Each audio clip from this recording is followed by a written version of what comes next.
چې دا مې ښځه ده که خور ده که مور ده. ویډیو لایک کړئ، شیر کړئ او سبسکرایب هیر نشي.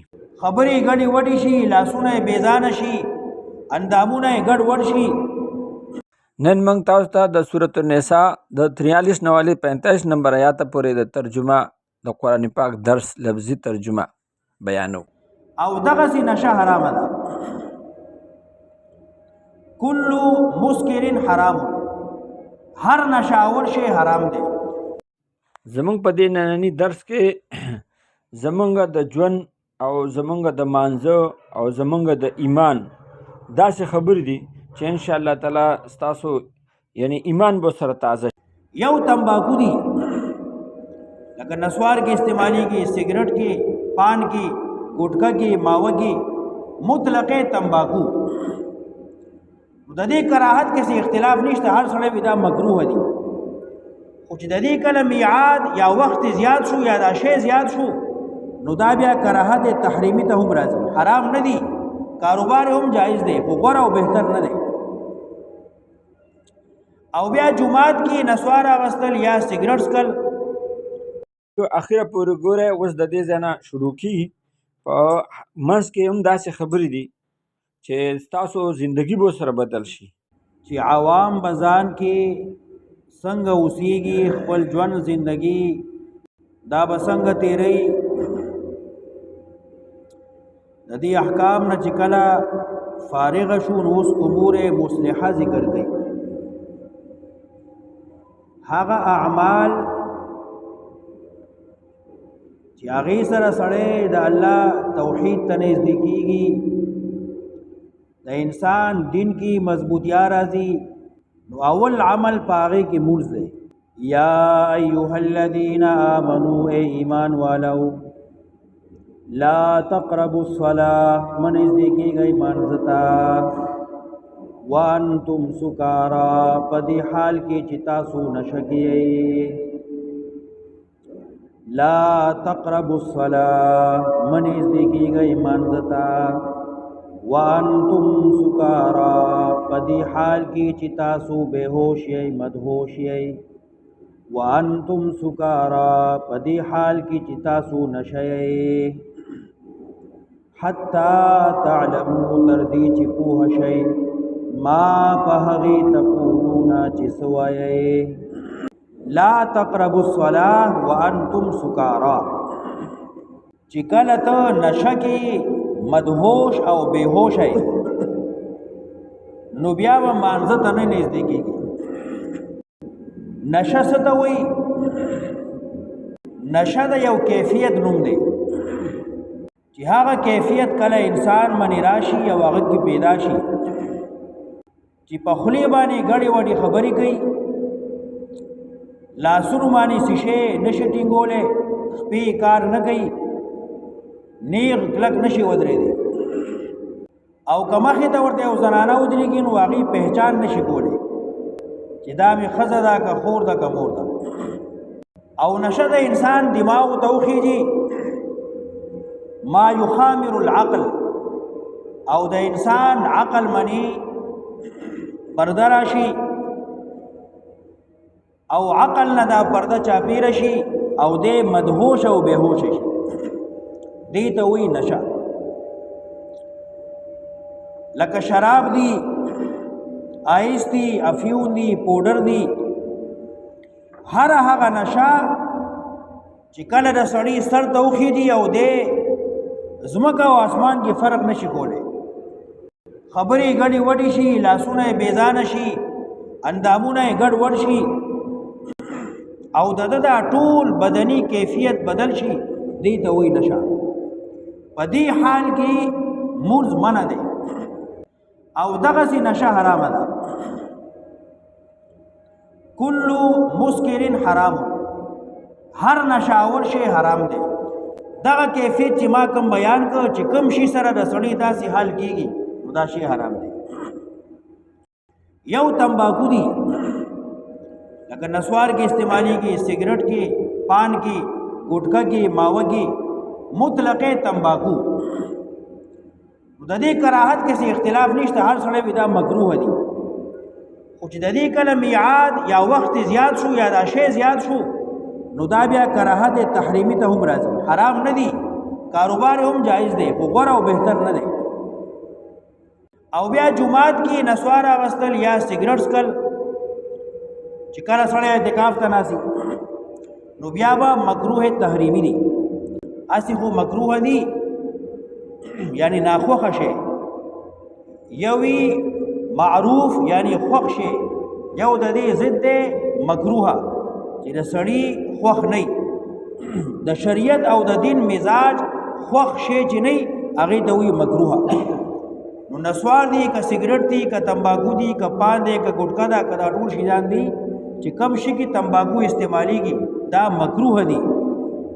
او جمعات کې د دې استعمال عام وخت کې خلک نه کې خو اعتکاف کې بس اوقات یو نیم سړی که وکړي سیګریټس کې یا نسوار اخلي یا پان ګټکه خوري نو دا مکروه تحریمی دی ځکه چې د دې بوی سره فرشتې تختی. او ما چې کوم مخکې کیفیت ذکر کړ نو هغه نشاور شی دی چې د سړي عقل وخوځېږي او دی په ځای کلک نشي ودرېدی نو دې حال کې دغه نشه حرامه ده او په دې حالت کې مونځ منع دی. په کومه زمانه کې چې شراب لا حرام شوي نه وروستو به راځي سوره مائده کې الله فوراً شراب نه دی حرام کړي ځکه چې خلک د شرابو اموخته او عادتو رو یې حکم راولېږه. نو دا یو واقعه شوې وه، یو روایت راځي د حضرت جابر او بل روایت راځي د عبدالرحمن ابن عوف چې ما ملګرو له ډوډۍ کړې وه او حضرت علي مانځه ته مخکې شو، د ماسخوتن مانځه ته یا د ماښام مانځه ته. نو چې کله یې مونږ شروع کړو نو قل یا ایها الکافرون اعبد ما تعبدون واعبد ما تعبدون، یعنی لایت نه پریخو. نو الله دا آیتونه راولېږل چې کله تاسو نشه حالت کې یې نو بیا مونځ مه کوئ. دغه نه دا هم معلومیږي چې کله د انسان کیفیت لږ مختلف وي یعنی سخته لوګی یا سخته تندی نو مونځ ته مه نږدې کېږه، یا بول و براز کیفیتی انسان لا تشي امتیازي اډکې امتیازي راغلي حضور سره نو په دې حالت کې مونځ ته مه نږدې کېږه. دا ټول په دې کې داخل دي. یا ایها الذین آمنوا ایمان والو لا تقربوا الصلاة مه نږدې کېږئ مانځه ته وانتم سکارا په دې حال کې چې تاسو نشه کیئ حتی تعلموا ما تقولون تر دې چې پوه شئ په هغې چې څه وایئ.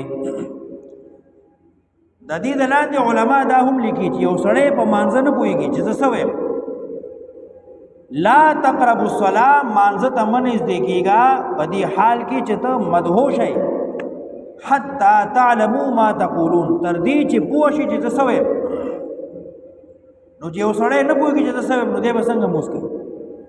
مونځ خو وشو خو مونځ داسې پکار دی چې سړی په هغې پوهېږي، د قرآن تلاوت داسې پکار دی چې سړی پې پوهېږي، دعاګانې داسې ویل پکار دی سړی پې پوهېږي. حتی تعلمو تر دې چې پوه شئ ما هغه تقولون چې څه وایئ. ولا جنوبا او مه نږدې کېږئ مانځه ته په حالت د جنابت کې الا عابري سبیل مگر تیروتونکي په لار د جومات حتی تغتسلوا تر دې چې غسل وکئ ځان پاک کئ نو بیا مونځ کوه جومات ته ځه. لا تقربوا الصلاة مانځه ته مه نږدې کېږه. نو صلات نه یا خو مونځ مراد دی او یا صلات نه جومات هغه ځای مراد دی چې کوم ځای کې عبادت کېږي. مانځه ته مه نږدې کېږه چې کله ته نشه کېږي یا په حالت د جنابت کې نو بیا هم مانځه ته مه نږدې کېږه. ها که ته مسافر یا ستا لار په جومات ته د جومات 2 دروازې دي او تاله د اوبو ضرورت دی او اوبو جومات کې دي نو که ته جنابت حالت کې او جومات باندې د لار د نو جومات نه اوبه اخیستی شي. ولا جنوبا مه نږدې کېږئ مانځه ته په حالت د جنابت کې الا مگر عابري سبیل تېروتونکي په لار د جومات حتا تغتسلوا چې دی چې غسل کوي ځان پاک کوي چې کله پاک شوي جنابت نه بیا موس کوا وان کنتم مرضى او کای تاسو بیماران مریضان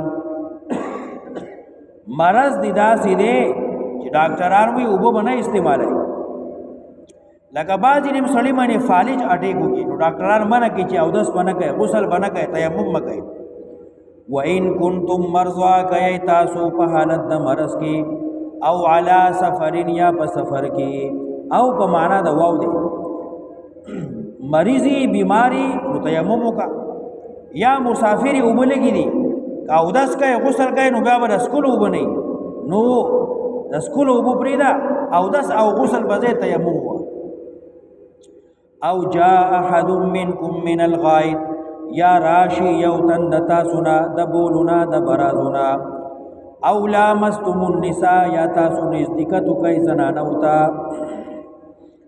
فلم تجدوا ماء بیا نه مومئ اوبو لره فتیمموا نو قصد کوئ اراده وکئ تیمم وکئ صعیدا طیبا په ډاګ پاک باندې صعیدا طیبا په خاورې پاکې باندې صعیدا طیبا په ځمکه پاکه باندې صعید د ځمکې پاسه سر پاک ځای وګوره تیمم وه چې کله اوبه نه یا اوبه شته خو استعمال یې منع دی که اوبه استعمالی مرض زیاتېږي یا مسافر اوبه لګي دي یا دشمن خطره ده